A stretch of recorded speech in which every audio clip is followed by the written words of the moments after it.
వాస్తురీత్యా మీ ఇంట్లో ఉన్న ఎలాంటి నెగటివ్ ఎనర్జీకైనా క్షణాల్లో రెమెడీ ఇవ్వబడును. మీ ఇంటికి ఎలాంటి డ్యామేజ్ లేకుండా తక్షణమే పూర్తి పరిష్కారం. హీల్ పారడైజ్ లో చదువుతున్నటువంటి విద్యార్థులు ఇంటర్నేషనల్ స్టార్టప్ ఆర్గనైజేషన్ కి 5 సెలెక్ట్ అయ్యారు.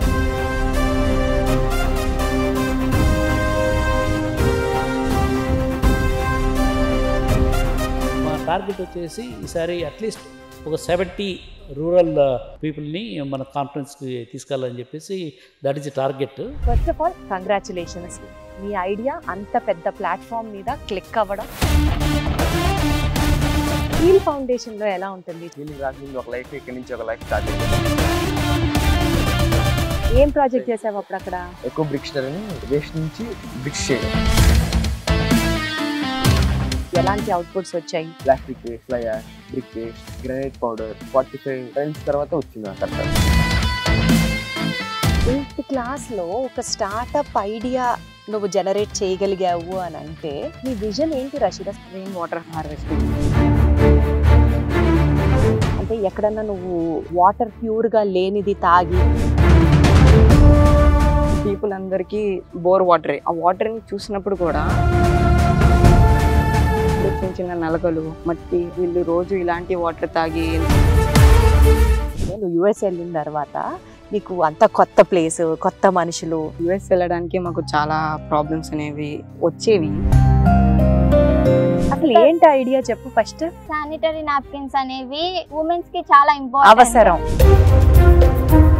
సో ఇంతకీ ఏ ఆర్గానిక్ మెటీరియల్స్ యూజ్ చేసి సేఫ్ ప్రొడక్ట్స్ ఏమేమి వాడావు?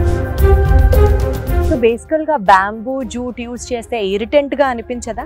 దానిపైన రీసెర్చ్ చేసి అది. ఏంటి భార్గవ్, ఈ ఇంట్రెస్ట్ ఏంటి? ఈ మధ్య మనం చాలా మేజర్ మ్యాన్ మీద చాలా అబ్యూజివ్ కేసెస్ రికార్డ్ అవుతున్నాయి.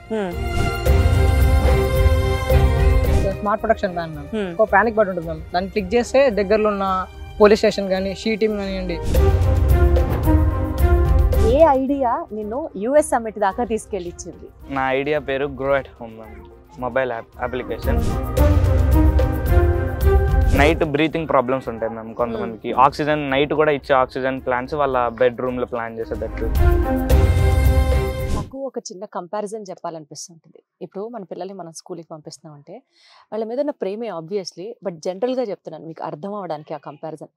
పొద్దున స్నాక్స్ దగ్గర నుంచి, తర్వాత లంచ్ దగ్గర నుంచి, ఈవినింగ్ స్నాక్స్ దగ్గర నుంచి, వాళ్ళ ఇంటికి వచ్చిన తర్వాత అయ్యో అలిసిపోయి వచ్చారే అని చెప్పి వాళ్ళకి మనం అటెండ్ అవ్వడం, బాగా వాళ్ళని చదివించాలి అన్న ఒక ప్రేమతో అన్ని సదుపాయాలు సమకూర్చి వాళ్ళకి పెట్టడం, ఇవన్నీ మనం చేస్తూ ఉంటాం కదా. అయితే క్యాన్ యూ ఈవెన్ ఇమాజిన్ ఒక చారిటీ స్కూల్లో చదువుకుంటూ తల్లిదండ్రి లేని వాళ్ళు, లేకపోతే డైవర్స్డ్ పేరెంట్స్ అయినటువంటి వాళ్ళ పిల్లలు ఒక చారిటీ స్కూల్లో చదువుకుంటూ యుఎస్ అనే ఒక పెద్ద ప్లాట్ఫామ్కి వెళ్ళడం. ఈ ఇంటర్నేషనల్ స్టార్టప్ ఫౌండేషన్ అని నేను ఏదైతే చెప్తున్నానో అది లాస్ట్ టైం టెక్సస్లో జరిగింది, జూనికాన్ సదస్సు పేరుతో. అండ్ ఈసారి జరగబోయే సమ్మిట్ వచ్చేసి దుబాయ్లో జరుగుతోంది. సో ఇంత పెద్ద ప్లాట్ఫామ్ మీద ఈ స్కూల్లో చదువుతున్నటువంటి పిల్లలు, చిన్నారులు వాళ్ళ స్టార్టప్ ఐడియాస్ని పెద్ద పెద్ద వాళ్ళ ముందర ప్రజెంట్ చేయడం అంటే అసలు అది ఒక చిన్న విషయంగా లేదు, ఒక సామాన్యమైన విషయం కాదు. అలాంటి స్టార్టప్ గ్లోబల్ స్టేజ్ మీద సెలెక్ట్ అయినటువంటి మరొక హీల్ పారడైజ్ సంస్థకి చెందినటువంటి ఒక చిన్నారి, తను 8th క్లాస్ చదువుతున్నాడు అనమాట. ఆ అబ్బాయితో మాట్లాడదాం. Hello. Hello ma'am. First of all congratulations. Thank you. నీకు అర్థమవుతుందా నువ్వు ఎంత పెద్ద ప్లాట్ఫామ్ మీదకి వెళ్ళి మాట్లాడావు? మంచి ఐడియాని ప్రొజెక్ట్ చేసావని విన్నాను. నీ గురించి చెప్పినానా? నీ పేరేంటి? ముందుగా నా పేరు వచ్చేసి అబ్దుల్ రషీద్ మ్యామ్. నేను పెనమలూరు నుంచి వచ్చాను. నాకు చిన్నప్పటి నుంచి మా అమ్మ ఒక్కళ్ళే.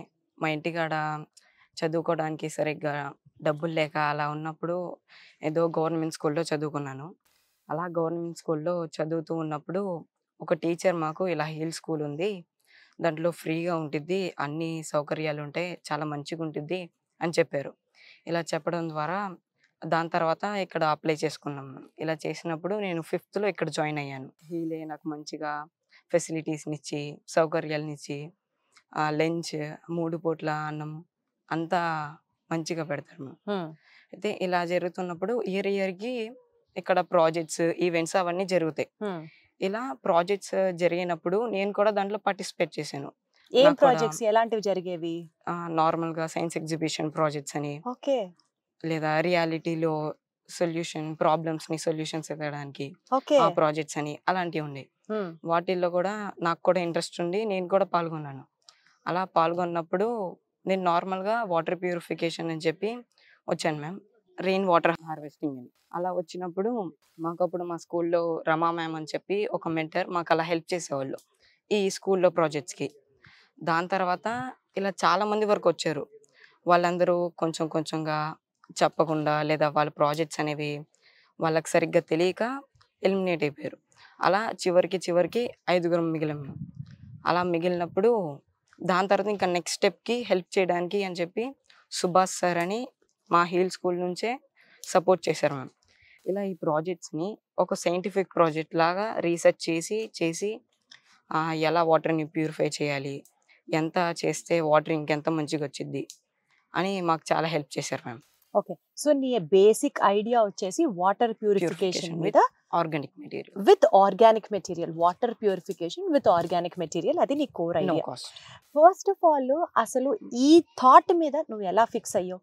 అంటే ఎక్కడన్నా నువ్వు వాటర్ ప్యూర్గా లేనిది తాగి జనాలు ఇబ్బంది పడాలు, ఇన్ఫెక్షన్స్ రావడాలు అలాంటివి ఏమన్నా చూసావా, తెలుసుకున్నావా? అసలు ఈ థాట్ ఎలా వచ్చింది నీకు, ఎందుకు వచ్చింది? ఇది మా స్కూల్ అనేది యాక్చువల్గా తోటపల్లిలో ఉంది. ఈ తోటపల్లికి చుట్టూ ఉండే పల్లెటూరు గ్రామాలే మ్యామ్. ఇలా ఈ గ్రామాల్లో నరసింగపాలెం అని ఒక గ్రామం ఉంది. దాంట్లో పీపుల్ అందరికీ బోర్ వాటరే. మేము అక్కడికి వెళ్ళి వాళ్ళని అడిగాం కూడా వాటర్ ఎలా ఉంటున్నాయి ఏంటి అని. ఆ వాటర్ని చూసినప్పుడు కూడా దూరం నుంచి చూస్తే మంచిగానే ఉన్నట్లు కనిపిస్తున్నాయి. అదే కొంచెం దగ్గరికి వచ్చి చూస్తే చిన్న చిన్న నలకలు, మట్టి అదంతా కనిపిస్తున్నాయి. అందుకు వీళ్ళు రోజు ఇలాంటి వాటర్ తాగి ఇంతలా బాధపడుతున్నారా అని రియలైజ్ అయ్యి ఇలాంటి ఐడియాని ఖచ్చితంగా కనిపెట్టాలని అలా ఒక రెయిన్ వాటర్ హార్వెస్టింగ్ అనే ప్రాజెక్ట్ని ఆర్గానిక్గా ప్యూరిఫికేషన్ చేయాలి అని ఫిక్స్ అయ్యాము. ఎక్కడ స్టార్ట్ అయింది, ఎక్కడికి అది ఒక ఐడియా టర్న్ తీసుకుంది? Nice nice. ఇలా ఫిక్స్ అయినప్పుడు ఇలా నేను ప్రాజెక్ట్ సైంటిఫిక్గా చేస్తూ ఉన్నప్పుడు ISF జూనికాన్ అని చెప్పి ఇలా మనం ప్రాజెక్ట్స్ని ఒక కంపెనీ లాగా స్టార్టప్ చేయొచ్చు అని చెప్పారు. అలా చెప్పినప్పుడు ఇంకా ఛాన్స్ వచ్చిందని దాంట్లో పాల్గొన్నప్పుడు చాలామంది మెంటర్స్ ఇలా హెల్ప్ చేయడం వల్ల అక్కడ ఒక US సమ్మిట్ అని చెప్పి అక్కడ మన ప్రాజెక్ట్స్ని అక్కడ ప్రజెంట్ చేయాలి.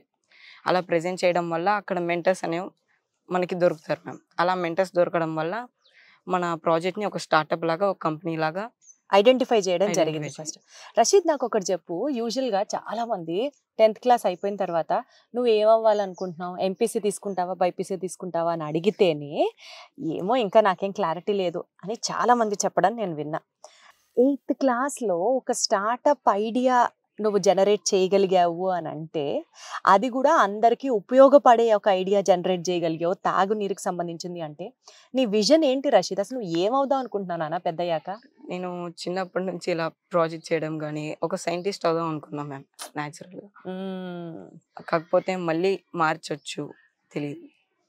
అసలు ఎంత క్లారిటీ ఉందంటే ఐడియాస్లో, అంటే ఎక్కడ కమిట్ అయిపోతే మళ్ళీ నన్ను ఎవరో క్వశ్చన్ చేయకూడదు అని. యాజ్ ఆఫ్ నో సైంటిస్ట్ అవ్వాలనుకుంటున్నా, తర్వాత సంగతి తెలియదు, ఇంకా బెటర్ అవ్వచ్చు, ఇంకా ఏమన్నా జరగచ్చు. సూపర్ అసలు. సో ఈ మొత్తం జర్నీ ఎక్స్పీరియన్స్లో నువ్వు US వెళ్ళిన తర్వాత నీకు అంత కొత్త ప్లేస్, కొత్త మనుషులు, భయం వేసిందా లేకపోతే US ఎంజాయ్ చేసావా, ఎట్లా ఉండింది? ఫస్ట్ మేము US వెళ్ళడానికి మాకు చాలా ప్రాబ్లమ్స్ అనేవి వచ్చేవి. వాటికి మాకు మెంటర్షిప్గా పద్మా మ్యామ్ అని చెప్పి. ఎలాంటి ప్రాబ్లమ్స్ నాన్న? అంటే ఇప్పుడు వీసా మాకు యాక్చువల్గా పేరెంట్స్ లేరు, సరిగ్గా డాక్యుమెంట్స్ సరిగ్గా ఉండవు. మళ్ళీ వాటితో పాటు పాస్పోర్ట్ కావాలి, వీసా కావాలి. వీటికి మాకు ఎక్కువగా ప్రాబ్లం వచ్చేది. కానీ మాకు కొంతమంది ISF నుంచి, మా హీల్ నుంచి సపరేట్గా మెంటర్స్ రావడం వల్ల మేము ఇవన్నీ ఎక్కువగా ఫేస్ చేయాలి. మాకు కూడా తొందరగా పాస్పోర్ట్, వీసా ఈ రెండు తొందరగా వచ్చేసినాయి మ్యామ్. IS తరపు నుంచి పద్మా మ్యామ్ అని చెప్పి మా పాస్పోర్ట్, వీసాలోనే కాకుండా పర్సనల్గా మా ప్రాజెక్ట్ PPT ఎలా చేయాలి, ప్రజెంటేషన్ ఎలా ఇవ్వాలి, మా ఎక్స్ప్రెషన్స్ ఎలా ఉండాలి అని చెప్పి మాకు చాలా గైడ్ చేశారు మ్యామ్. ఇలా గైడ్ చేసినప్పుడు మేము ఫస్ట్ టైం అలా ఫ్లైట్ ఎక్కి అలా అక్కడికి వెళ్ళి అలా ప్రజెంట్ చేయడం మాకు చాలా గ్రేట్ఫుల్ మ్యామ్. ముందుగా నాకైతే అలా ప్రజెంట్ చేసేటప్పుడు నాకు కాళ్ళు షివరింగ్ వచ్చేసినాయి. ఆ తర్వాత ఒక్కసారి అలా స్టేజ్ ఎక్కగానే షివరింగ్ ఆగిపోయింది. ఇంకా నేను ప్రెజెంటేషన్ని దంచేసావా, ఇరగొట్టేసావా? అమ్మ ఏమంటారు ఇప్పుడు? నేను యుఎస్ వెళ్తున్నానమ్మా అని చెప్పిన వెంటనే అమ్మ ఏమన్నారు?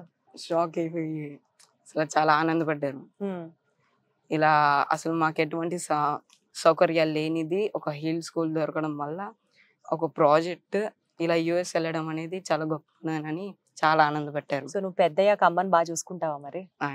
షూర్, డెఫినెట్ గా. ఎందుకంటే she'll be the first and the most happiest person. నువ్వు సెటిల్ అయితే, నువ్వు సక్సెస్ అయితే చూసి ఆనందించడానికి. ఈ హీల్ స్కూల్లో నీతో పాటు చాలా మంది పిల్లలు ఉంటారు కదా, ఒక వాల్యూ ఏం అర్థం చేసుకున్నావు లైఫ్ లో? ఇలా పెరగాలి మనం, ఇలా ఉండాలి మనం అని నీకు నువ్వు ఏం చెప్పుకుంటావు? మనందే చూసుకోకుండా మిగతా వాళ్ళకి కూడా హెల్ప్ చేయాలి. ఇలా సపోజ్ ఇలా హీల్ ఆర్గనైజేషన్ అని పెట్టారు, దీనికి ఓన్లీ ఆర్ఫన్స్కి ఇది సేమ్. ఇలానే ఎవరికైతే తల్లిదండ్రులు లేరో వాళ్ళకి.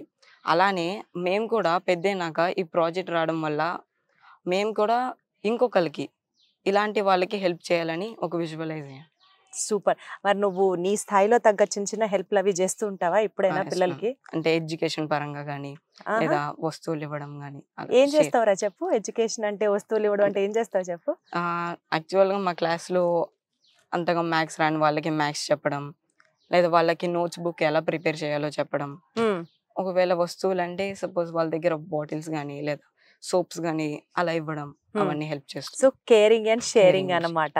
సూపర్. అసలు పిల్లలకి వాల్యూస్ రావాలి అని అంటే ప్రత్యేకంగా అవేదో ఒక కోర్స్ చేసి నేర్పించడం కాదు, తోటి పిల్లలతో ఎలా ఉండాలి అని నేర్పించడం ఇట్ సెల్ఫ్. వాళ్ళకి ప్రపంచం చూపిస్తే చాలు, వాళ్ళే అర్థం చేసుకుంటారు. గొప్ప గొప్ప ఐడియాస్, గొప్ప గొప్ప ఫిలాసఫీస్ లైఫ్లో మన సమాజం నుంచే చూసి నేర్చుకుంటాం అనడానికి ఈ పిల్లలు లైవ్ ఎగ్జాంపుల్స్. అయితే ఈ హీల్ స్కూల్లో చదువుతున్నటువంటి ఈ చిన్నారులు ఇవాళ వాళ్ళ ఐడియా ఎక్స్ప్రెస్ చేయడం జరిగింది. ఇతరులకు హెల్ప్ చేయడం దగ్గర నుంచి సమాజానికి ఉపయోగపడేటువంటి మనం కూడా ఏదో ఒక పని చెయ్యాలి అని ఫిక్స్ అయ్యారు చూసారా, అక్కడే ఈ దేశ ప్రగతి, ఈ సమాజం ప్రగతి స్టార్ట్ అవుతుంది అని గట్టిగా నేను నమ్ముతున్నాను. Congratulations once again, all the very best. ఇందాక కొంచెం షవరింగ్ అనిపించింది, ఇప్పుడు అనిపించట్లేదురా, బాగానే ఉన్నావు. All the best. God bless you నాన్న.